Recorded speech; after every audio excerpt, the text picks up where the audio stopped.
এমনকি ইমাম মালিক রহমাতুল্লাহি আলাইহি কাযায়ে হাজত ইস্তেনজা সারার জন্য যদি বাইরে যাইতেন, তাহলে এক পা মদিনায় রাখতেন আর এক পা মদিনার বাইরে রাখতেন। যদি ওই সময় যদি আমার ইন্তেকাল হয়ে যায়, তাও যেন আমার মৃত্যুটা যেন মদিনায় মাটিতে হয়, তাহলে আমি আর নবী বিশ্ব নবী আমার জন্য শাফাআত করবেন। قال رسول الله صلى الله عليه وسلم من زار قبري وجبت له شفاعتي। সুবহানাল্লাহ বলার জন্য রেডি হয়ে থাকেন।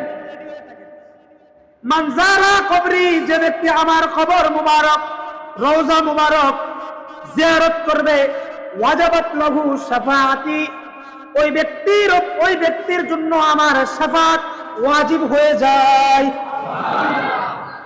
তাহলে বিশ্বনবীর রওজা মুবারক যে জিয়ারত করবে, বিশ্বনবী সাল্লাল্লাহু আলাইহি ওয়াসাল্লাম নিজে ইনাকে জান্নাতে নিয়ে যাওয়ার জন্য কি করবেন?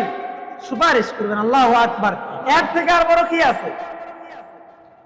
আর যে ব্যক্তির মদিনা মুনাওয়ারার মধ্যে যে ব্যক্তি ইন্তেকাল করবে, মারা যাবে, আর এক হাদিসের মধ্যে আছে ওই ব্যক্তির জন্য বিশ্বনবী সাল্লাল্লাহু আলাইহি ওয়াসাল্লাম জান্নাতে নিয়ে যাওয়ার জন্য সুপারিশ করবেন। সুবহানাল্লাহ। এই জন্য ছোট্ট একটা 2 মিনিটের ঘটনা বলে শেষ করে দিচ্ছি। ইমাম মালিক রহমাতুল্লাহি আলাইহি তিনি হজ করছেন, কিন্তু হজ করছেন যেটা ফরজ ছিল, কিন্তু আবার যাওয়ার মনের আকাঙ্ক্ষা হলো। ইমাম মালিক রহমাতুল্লাহি আলাইহি হজে যাওয়ার জন্য মনে আকাঙ্ক্ষা জাগলো। ইমাম মালিক রহমাতুল্লাহি আলাইহি তিনি এখন চিন্তা করতেছে, যদি আমি হজ করতে যাই, মদিনার বাইরে চলে যাই, তাহলে আর যদি আমার মক্কায় যদি মওত হয়ে যায়, বিশ্বনবীর একটা হাদিস রয়েছে, যে ব্যক্তি মদিনা মুনাওয়ারাতে ইন্তেকাল করবেন, ওই ব্যক্তির জন্য বিশ্বনবী সাল্লাল্লাহু আলাইহি ওয়াসাল্লাম শাফাআত করবেন, তাহলে আমি এই শাফাআত থেকে বঞ্চিত হব। সুতরাং ইমাম মালিক রহমাতুল্লাহি আলাইহি তিনি মদিনা মুনাওয়ারা থেকে বের হইতেছেন না।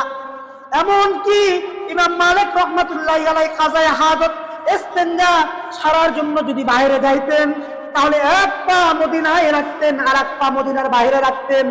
যদি ওই সময় যদি আমার ইন্তেকাল হয়ে যায়, তাও যেন আমার মৃত্যুটা যেন মদিনায় মাটিতে হয়, তাহলে আমি আর নবী বিশ্ব নবী আমার জন্য শাফাআত করবেন।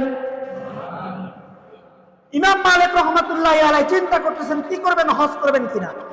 ইমাম মালিক রহমাতুল্লাহি আলাইহি চিন্তা করতে করতে তিনি শুয়ে পড়ছেন, ঘুমায় পড়ছেন। হঠাৎ করে বিশ্বনবী সাল্লাল্লাহু আলাইহি ওয়াসাল্লামের সঙ্গে স্বপ্নে যুগে দিদার লাভ করছেন। সুবহানাল্লাহ বলেন। দিদার লাভ হওয়ার সঙ্গেই আল্লাহ রাসূল বলছেন, কি বাবার মালিক, তুমি এত পেরেশানি কেন?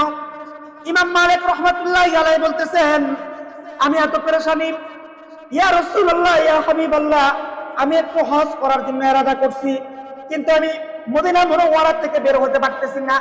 কারণ কি, যদি আমি মদিনা মুনাওয়ারা থেকে বের হয়ে যাই আর আমার মৃত্যু যদি সেখানে হয়ে যায়, আপনার আমি সুপারিশ পাবো না। সুতরাং আমি কি করব?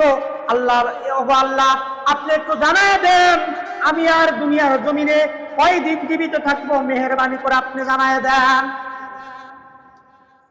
আল্লাহ রাসূল 5টা আঙ্গুল দেখাইছেন। কি দেখাইছেন?